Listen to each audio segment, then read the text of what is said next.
medar deui ngahanca deui tur ngahibur deui wargi Dahlia dina radiona sewang-sewangan kupidangan dongeng Sunda ti Dahlia anu dijomantarakeun 3 Lura 101,5 FM Radio Dahlia dina jejer carios si Konceleng Wilujeng ngadangukeun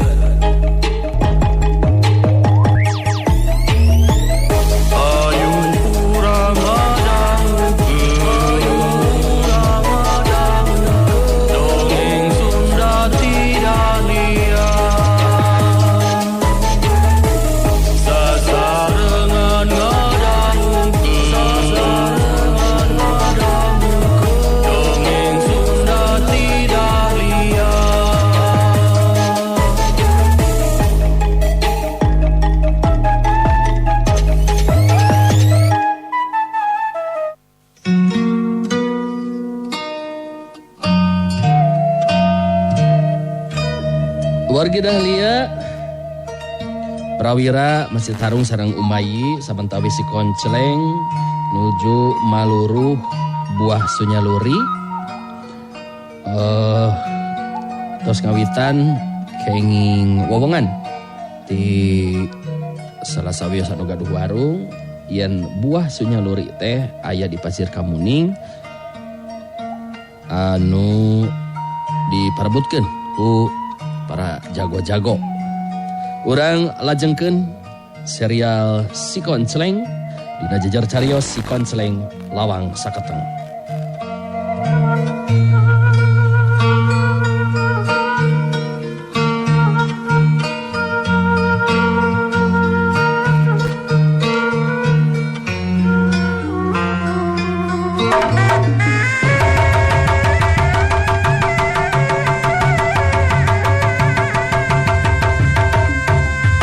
Wargi Dahlia, urang caturkeun prawira anu keur tarung ngalawan Umayi anu geus hasil metakeun paku leutikna kana urat penting dina beheungna prawira. Harita prawira mimiti bisa kadeseh ku panrajang Umayi. Kituna teh memang teu matak aneh. Sabab prawira memang geus mimiti kapangaruhan ku racun anu ngaraksuk kana sakujur awakna. Tur jadi gangguan pikeun dirina dina mangsa metakeun tanaga jeung pangartina. Umayi anu geus nyaho kamampuan racun dina paku leutikna boga kayakinan yang dina waktu anu moal lila deui prawira bakal rubuh leungit kasaimbangan badana. Upama Umayi boga niat pikeun binasa ka prawira dina kaayaan saperti kitu sabenerna pedang ponokna bisa keuna kana dadana tembus kana jantung prawira. Tapi Umayi memang neuneun perhatian khusus katarik hate ku prawira boga niat anu sajena dina hatena. Nu prawira atawa si bujang sancang oge memang henteu nyahoeun.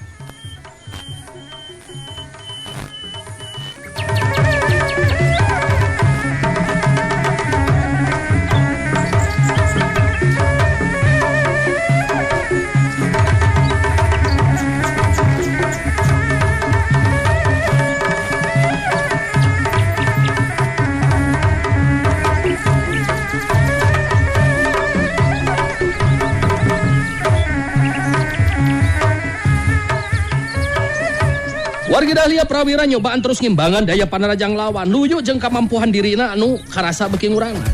Prawira bisa ngarasakeun sirahna lieur, panonna ranyai karoneng teu puguh titinggalian.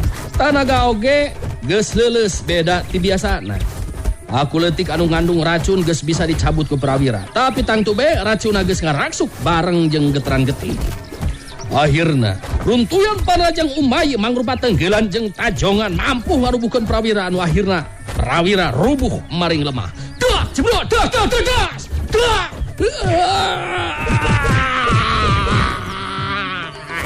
Cengkang, gebut. Prawira leungit kasaimbangan badana. Prawira nyobaan rek noneal hudang, tapi sirahna beuki berat anu saterusna prawira teu inget di bumi alam.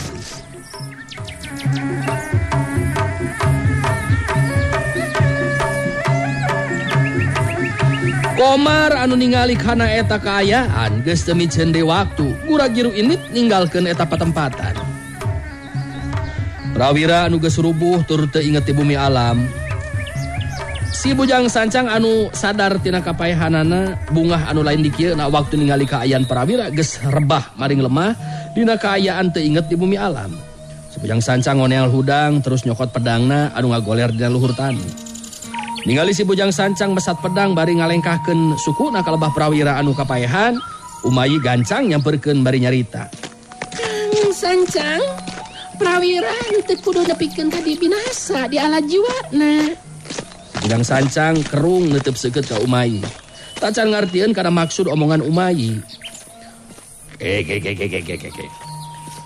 Nah, make jeung ulah dibinasa sagala rupa ieu teh Nyai. Apan jelas ieu si prawira teh murida si Koncleng. Nganu harti masih keneh sarua musuh urang. Akang bener-bener teu harti kana maksud omongan Nyai. Umayi seuri nganu harti. Terus nyarita negerakeun alasanana pangna ngahalangan si Bujang Sancang ulah ngabinasa prawira. Tenang, Kang Sancang. Prawira sabenerna ku urang bisa dijadikeun tandon atawa jaminan. Ku cara urang nawan prawira, mangka si Koncleng anu jadi guruna tinangtu bakal datang nulungan ngabebaskeun muridna. Abdi bisa ngukur kana tahapan elmuna prawira anu teh teu kabilang lawan anu berat. Sokomo guru nanya ta si Koncleng.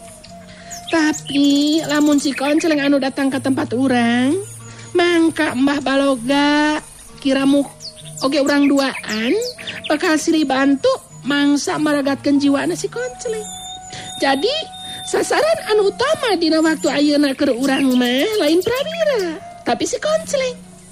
Tah, ku cara mawa prawira dijadikeun tawanan eta mangrupa kakuatan pikeun urang. Sabab daek teh daek, si Koncleng tangtu bakal datang pikeun nulungan muridna. Kitu aya jalan pikiran abdi mah Kang. Si Bujang Sancang katingali ngahuleng ngaraga meneng. Pikiran omongan Umayi. Akhirna si Bujang Sancang unggut-unggutan bari ngarti jeung narima kana caritaan Umayi. Akang ngarti. Akang ngarti atuh ari kitu mah. Ya, lamun Nyai boga jalan pikiran seperti itu, akang satuju. Jadi ieu si prawira teh dijadikeun jaminan jeung pamancing sangkan si Koncleng datang ke tempat urang. Kitu meureunanya maksud Nyai teh. Ya bener kitu Kang Sancang. Lumatak meungpeung prawira ayeuna kapaehan, sok panggul bae ku Kang Sancang bawa. Abdi boga kayakinan racun tina paku leutik geus ngaraksu kana awakna. Bakal ngajadikeun prawira lumpuh leungit tanagana.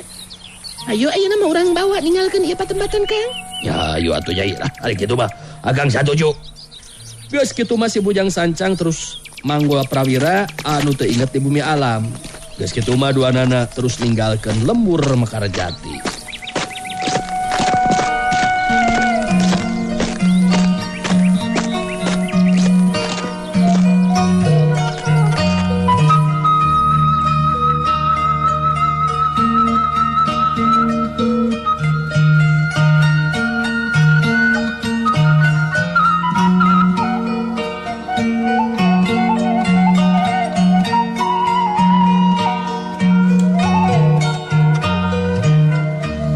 Wargi Dahlia caturkeun di tempat sejen. Si Koncleng sanggeusna meunang laratan jeung katerangan anu cukup ti Nyi Atin anu boga warung. Ngeunaan buah sunyaluri jeung kaayaan di Pasir Kamuning, si Koncleng terus ngajakan deui birawa si Banteng Karoban pikeun lumampah nuju ka Pasir Kamuning. Bari sajaroning leumpang si Koncleng nyaritakeun hasil obrolan jeung anu boga warung. Jadi urang ayeuna teh orang ka Pasir Kamuning we birawa. Luyu jeung katerangan Nyi Atin anu boga warung di mana urang leureuh tadi. Wah. Kumuing diparatikeun ngeta ngambewe teh neulis ngoge Kang. Kuing kicep-kicepan bae panonya euy. Bogohan ka nguing meureunanya Kang. Lain bogohan gitu. Puguh sionon katinggalin aku akang mah.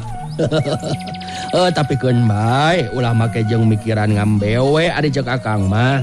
Nu penting birawa baturan akang ka Pasir Kamuning. Mokona makamana wae Kang Konceleng ngarek nginditan. Nganu penting mah mudu hasilan Kang. Mogonya mangeta buah sunyaliri eta. Naon eta teh sunyaluri? Mudu benang. Jadi ngamun gitu mah impian Cewati teh ngaya dina kanyataan ya Kang. Bener gitu birawa.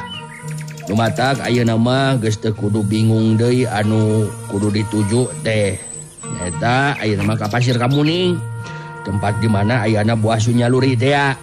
Ngan nurutkeun katerangan ti Nyatin mah anu datang ka Pasir Kamuning teh lain ngan ukur urang wungkul. Tapi loba jago-jago anu sejenna anu memang mikahayang kana eta buah sunyaluri. Mogonya mah ngamun ngayakeun atau amun gaya anu cobra-cobra jadi halangan-halangan ngurangkeun bae urang anu bakal ngayakeun tindakan mah Kang. Mogonya mah kuing beunang eta buah sunyaluri teh Kang. Gitu ari ngecek kuing mah Kang. Ya, ari cek akang mah teu kudu kitu birawa. Sabab ari milik mah teu pahili-hili bagja teu paala-ala.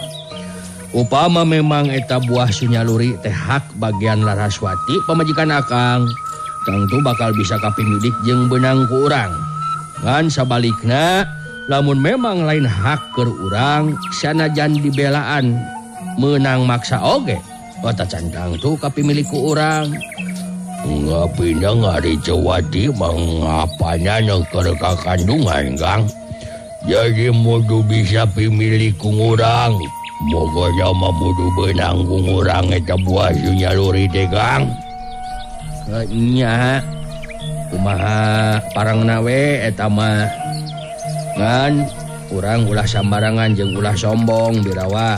Sabab nurutkeun Nyi Atin mah Pasir Kamuning teh mangrupa panohonan siluman-siluman anu jelas loba dedemit jeung duruwiksa.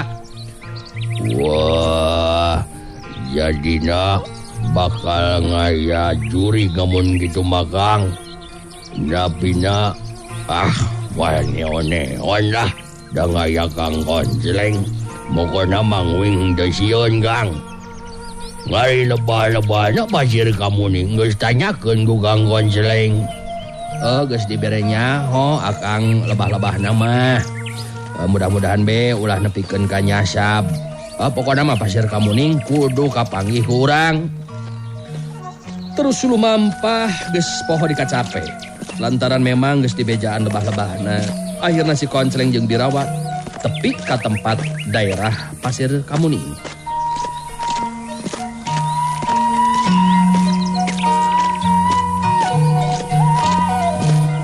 Bener be, katerangan Nyi Atin anu boga warung teh jadi kanyataan. Anu datang ka Pasir Kamuning teh lain ngan ukur si Konceleng jeung Birawa wungkul. Tapi di antarana aya jalma-jalma anu sejena, anu memang mangrupa jago-jago anu ngahaja datang ka dinya lantaran mikahayang kana buah sunyaluri anu gede hasiatna jeung buah ajaib anu eueuh duana. Lantaran geus cape katambah wanci geus peuting, si Konceleng jeung anu sejena acan naik ka Pasir Kamuning. Leureuh nyarieun durukan. Nilik dina durukan seuneu nu si duru teh aya 4 tempatna. Birawa jeung si Konceleng ngareret ka lebah tempat anu sejen. Kadenge Birawa si Banteng karoba nyarita. Wah, bener Kang.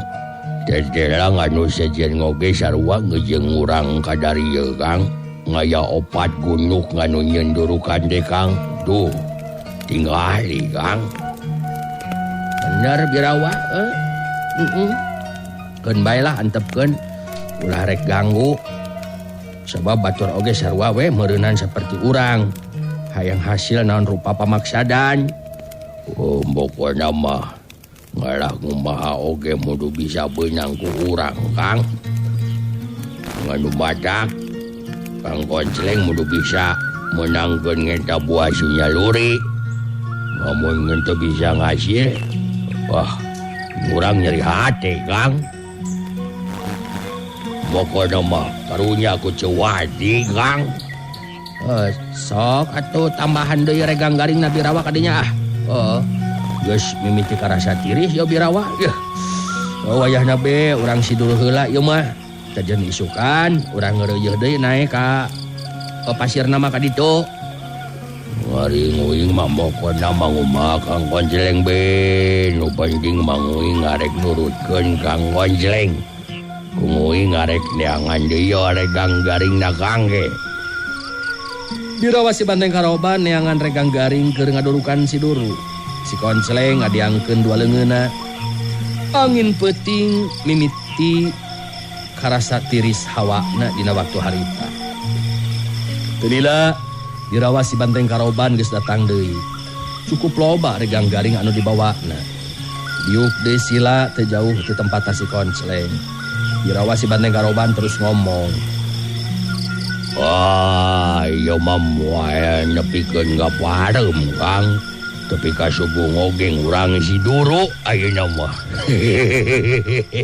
Pokona manguing rasakeun bunga nyebab ngayeuna tetep bareng-barengan ngejeung Kang Konceleng.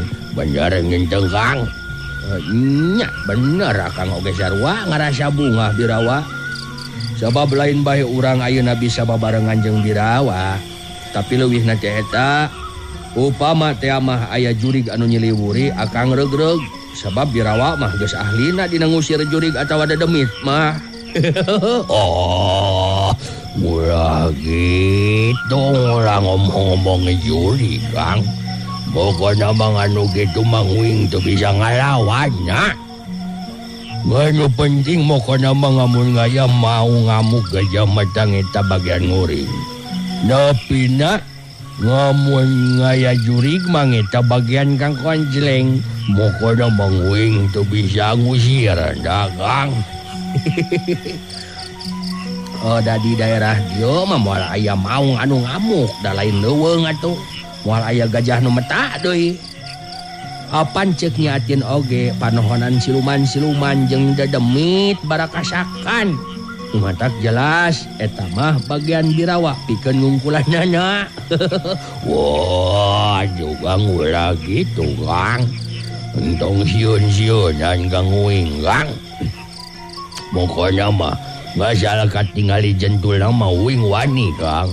Ngasal ulah ngenyot bujur we bari ngendeg katingali. Uing bingung nying hareupannya gede Kang. Keur guntreng ngobrol kitu teu kanyahoan duka teuing ti mana datangna. Harita aya aki-aki anu make baju bodas, buuk jeung kumis halis, janggot, barodas teu beda ti kapuk. Eta aki-aki teh kadenge harita nyarita.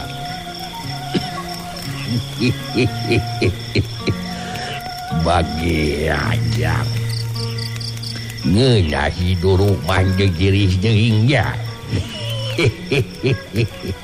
Kula datang aja nepungan lantaran ngabagiakeun ka ujang duaan. Si Konceleng jeung Birawa si Banteng Karoban mah bareng pada ngareret ka lebah eta jirim aki-aki. Si Konceleng ngan sakedeung kakagetna, manehna anu panggeulana nyarita. Duh bagea, saha teh nya salira teh. Si Konceleng bet jadi inget kana impian Laraswati anu jadi pamajikanana.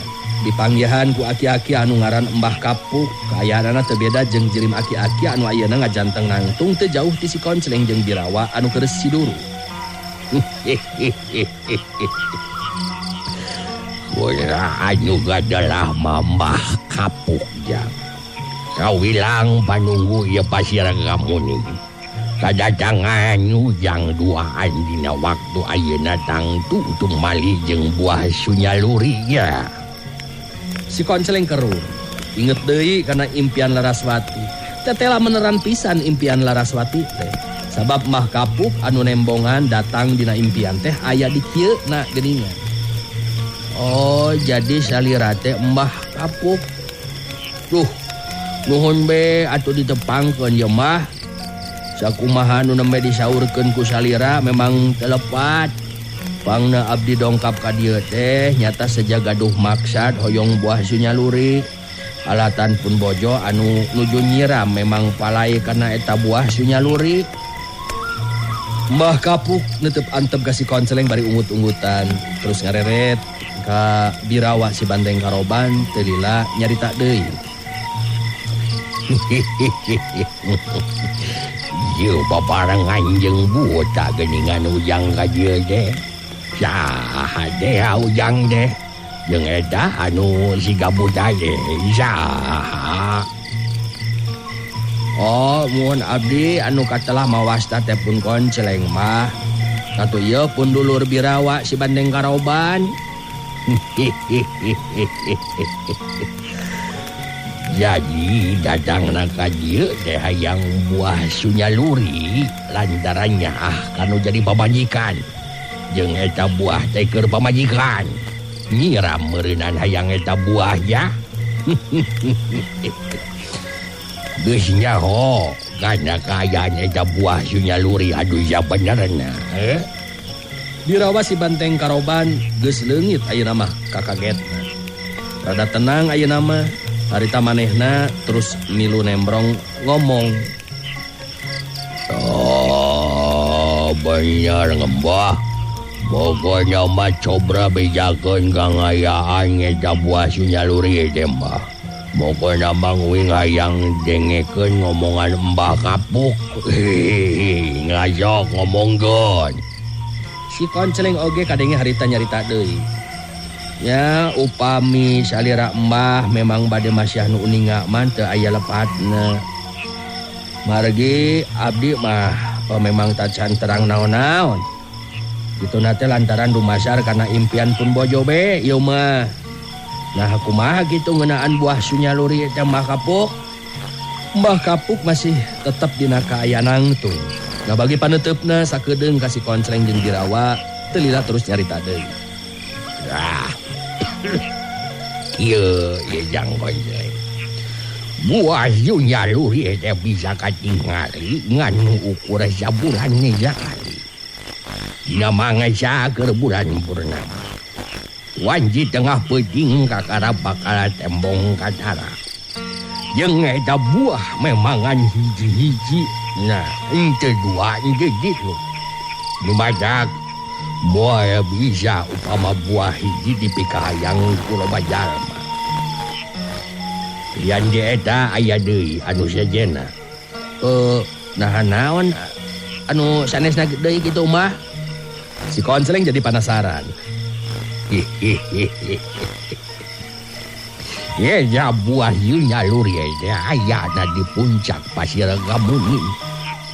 Bara pamoharan bisa katingali ku anu datang ka puncak Pasir Gamuning upama jalma anu datang ka puncak Pasir Gamuning teh leuwih tuduhan. Sedengkeun ayeuna kukura katingali di dieu nu nyieun durukan teh aya opat tempatna. Ngan nu ngaharagi loba jalma anu rek naek ka Pasir Gamuning. Pamoalan buah sunyaluri bisa katingali. Ngandung harati maksud Jang Konceleng moal bisa meunangkeun eta buah. Ngardi. Si Konceleng jeung Birawa si Banteng Karoban silih teuteuk. Si Konceleng ngahuleng mikiran caritaan Mbah Kapuk. Kadenge harita Mbah Kapuk nyarita deui. Lumayak. Lamun memang migayang kana eta buah sunyaluri. Nu sejenna sinabarari. Kula ayeuna nyarita dumasar kana kanyataan anu sabenerna. Jadi bisi teu percaya mangke be penting isukan buktikeun ku sorangan. Birawa si Banteng Karoban kajurung ku hate anu panasaran harita terus nyarita deui. Wah. Jadi ngamun gitu manganu sejenna ngurasina naik ka Pasir Gamuning aduh. Jauh-jauh ngurang meureunan moal ngasil ngamun gitu mah Kang. Si Konceleng netep antep ka Mbah Kapuk terus kedah deui lisan. Nah memang tuh bisa ditawar deui ieu teh mutlak kitu kaayaanana hal anu tumali jeung buah sunyaluri teh mah kapok. Terus terang kuring teu bisa ari kudu ngusir ka jalma anu sejen nu boga maksud sarua jeung abdi. Sabab maranehna oge memang ngabogaan hak jeung mikahayang kana eta buah sunyaluri. Ye kura oge eta kaayaannya nu sabenerna. Memang gitu keayaan buah sunyaluri. Ya eta mah pek bae kumaha jang konceleng rek percaya jeung heudeuna mah. Ngan jauh-jauh lumaku anggang lumampah tetap moal bisa ningali buah sunyaluri upama kabehanana naik ka lembur atau ka luhur puncak pasir kamuning. Wayahna bae moal hasil meureun pamaksudan teh. Upama anu sejenna tetap sarua datang ka puncak pasir kamuning. Ulangan sakadar ngabejan. Boga pamajikan jang konceleng teh ngimpi didatangan ku kula ya. Bener henteu. Si konceleng unggeg kabilang rada kaget oge sabah Mbah Kapuk bet nyahueun kana impian Laraswati pamajikanana. Di mana Mbah Kapuk datang dina impian Laraswati. Memang bener gitu, Mbah. Jadi ayeuna kudu kumaha ya sikap jeung tindakan kuring. Make jeung nanyakeun deui bari gawas budak. Kura bieu geus nyaritakeun. Sina Indis anu sejenna. Isukan peuting datang ka puncak pasir kamuning dina waktuna bulan purnama. Kura bisa ngajamin buah sunyaluri bakal katingan, bakal nembongan. Kitu oge lamun hayang hasil pamaksudan. Kitu. Si konceleng ngahulang deui. Sedengkeun birawa si Bande Karoban harita geus teu make ditinimbangan atawa ngomong heula ka si konceleng. Nangtung terus ngagedik leumpang bari nyarita. Woi ngarek neangan diregang garinggang bisi kaburu beak ye. Kitu alasanna nama. Anu sok padahal harita birawa si Bande Karoban langsung ngadatangan tempat anu sejen. Di mana tempat anu sejen oge saliduru nyieun durukan. Waktu senawargi parantos teu nyekapan urang lajengkeun enjing dinten Senin insyaallah urang tepang deui nya urang teraskeun serial si konceleng anu dinten ayeuna kapaksa kedah ditunda di jalanan waktu parantos teu nyekapan terus simkuring anu mancing tugas Punten Mary undur pamit haturun kana sada perhatosan hapunten samudaay kelepatan wilujeng kantun kasadayana pernios. Assalamualaikum warahmatullahi wabarakatuh. Panteng radio Panteng Dahlia enakna kelanggapnya Dahlia perung gugu goyang. Wargi Dahlia cag heula urang cageun heula dugi ka dieu dongeng Sunda ti Dahlia dina dinten ieu dina carios si konceleng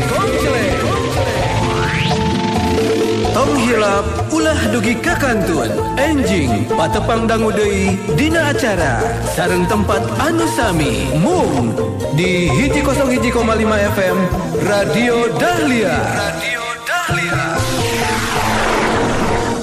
Wilujeng kantun permios.